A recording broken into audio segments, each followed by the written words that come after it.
नमस्ते देवियों और भाइयों। और मैं दिव्य प्रकाश और आपका मेरे पन्ने पे स्वागत है। इधर बहुत दिनों से संडे वाली चिट्ठी नहीं लिखी, तो आज मैंने सोचा कि संडे को कुछ ऐसे ही जनरल बातें कर ली जाए। और आज जो बात मैं करने वाला हूँ वो है एक चित्रलेखा नाम की किताब है।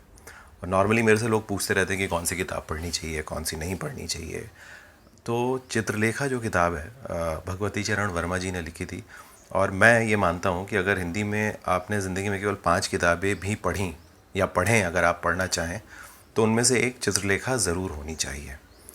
तो चित्रलेखा की जो कहानी है वो तो आप पढ़ के जान जाएंगे। उसमें जो मुद्दा था वो पाप क्या है, पुण्य क्या है, उस दुनिया में कितना आपको इन्वॉल्व होना चाहिए, नहीं होना चाहिए। बड़े फ़िलोसफिकल जो सवाल हैं ज़िंदगी के। और फ़िलोसफिकल सवालों के साथ जो सबसे अच्छी बात है कि वो हज़ारों साल में वो सवाल नहीं बदले हैं, उसको पूछने वाले लोग बदल जाते हैं। इम्पॉर्टेंट बात ये नहीं है कि आपको उन सवालों के जवाब मिलते हैं या नहीं मिलते हैं। बात यह है कि आपके मन में वो सवाल उठते हैं, और वही अपने आप में एक यात्रा होती है। तो ये किताब मैं सजेस्ट करता हूँ कि आप ये पढ़ें। और उसी किताब पे एक फ़िल्म बनी थी जिसमें मीना कुमारी थी। और साहिर साहब ने उस पूरी किताब को कुछ 8 लाइनों में समेट दिया था। और उससे ही पता चलता है कि साहिर कितने बड़े लिरिसिस्ट थे, कितने बड़े गीतकार थे। और मैं वो 8 लाइनें भी आपको सुनाना चाहता हूँ कि वो क्या है। और एक एक एक जो अप्रोच होता है ना ज़िंदगी का, बहुत सारे लोग कि यार ये सब झेला नहीं जा रहा और छोड़ के चले गए, या फिर ये दुनिया जो है, बहुत सारे लोगों को हम ये बोलते हुए सुनते हैं कि ये जो दुनिया है, ये जो मोह माया है, ये सारी बातें जो हैं। तो मैं उस पर पूरी हद तक यकीन नहीं करता। और चित्रलेखा उस बात को बताती है कि ये जो मोह माया है रहना यहीं पे है। आप जैसे ही छोड़ के जाओगे तो आप एक तरीके से ऊपर वाले का अपमान कर रहे हो। जो इस दुनिया जिसने बनाई है, अगर आप उस दुनिया को रिजेक्ट कर रहे हो तो आप उसका एक तरीके से अपमान कर रहे हो। तो ये मैं आपको वो सुनाता हूँ। ये जो साहिर साहब ने, उस फिल्म में भी ये गाना है, अशोक कुमार भी थे उस फिल्म में, कि संसार से भागे फिरते हो, संसार से भागे फिरते हो, भगवान को तुम क्या पाओगे। जो एक नॉर्मल थ्योरी है ना कि छोड़ के सन्यासी हो गए, बाबा हो गए, या वटेवर, जो है बहुत सारे लोगों को, जैसे मुझे खुद भी कई बार ये विड्रॉल सिम्टम हुए हैं कि संसार से भागे फिरते हो, भगवान को तुम क्या पाओगे, इस लोक को भी अपना न सके, इस लोक को भी अपना न सके, उस लोक में भी पछताओगे। कि जो आप भागने के बाद जहाँ पहुँचोगे वहाँ पे जाके भी कुछ हाथ नहीं लगने वाला। संसार से भागे फिरते हो, भगवान को तुम क्या पाओगे, इस लोक को भी अपना न सके, उस लोक में भी पछताओगे।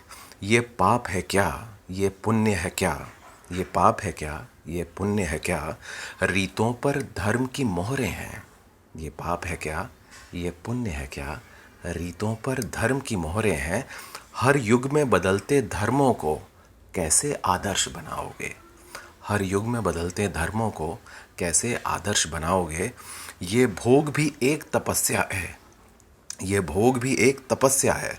अब ये बड़ी उल्टी बात है जो हम लोगों को लोग बताते हैं, या जो बहुत सारे बाबा, या जो बहुत सारे इन जनरल जो ज्ञान मिलता है, कि वो भोग को ऐसे देखते हैं कि जैसे बड़ी ख़राब चीज़ है, या ये तो छोड़ देना चाहिए और आपका बड़ा नुकसान हो रहा है, और आपको एक सेल्फ गिल्ट में ले आते हैं लोग।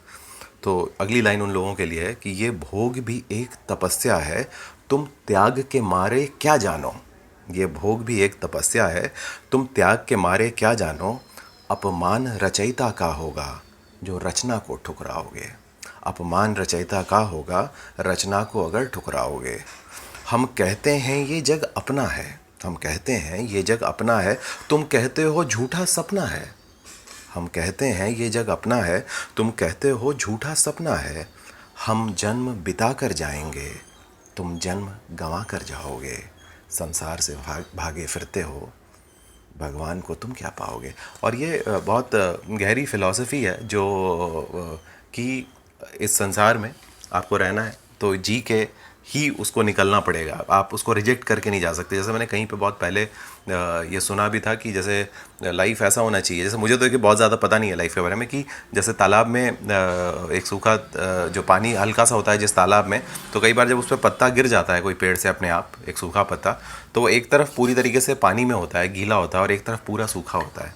तो लाइफ को, ये मैंने कहीं पे सुना था या कहीं पढ़ा था कि यही अप्रोच होना चाहिए। आप उस तालाब को छोड़ के मत भागो, आप वहीं पे रहो और एक तरफ बिल्कुल सूखे रहो। जो जो मध्यम मार्ग होता है जो गौतम बुद्ध का है, या जो बहुत सारे लोग बताते हैं, और संसार में भी रहो। उसको छोड़ के भागने का उपाय नहीं है ना। जैसे चिड़िया भी आसमान छोड़ के तो नहीं भाग सकती ना। तो बहुत बहुत धन्यवाद सुनने के लिए, और आई एम श्योर कि ऐसे ज़रूर कुछ ना कुछ आगे भी जो मुझे लगेगा कि बताई जा सकती हैं चीज़ें तो आप लोगों के साथ शेयर करता रहूँगा। हैप्पी संडे और स्टे सेफ।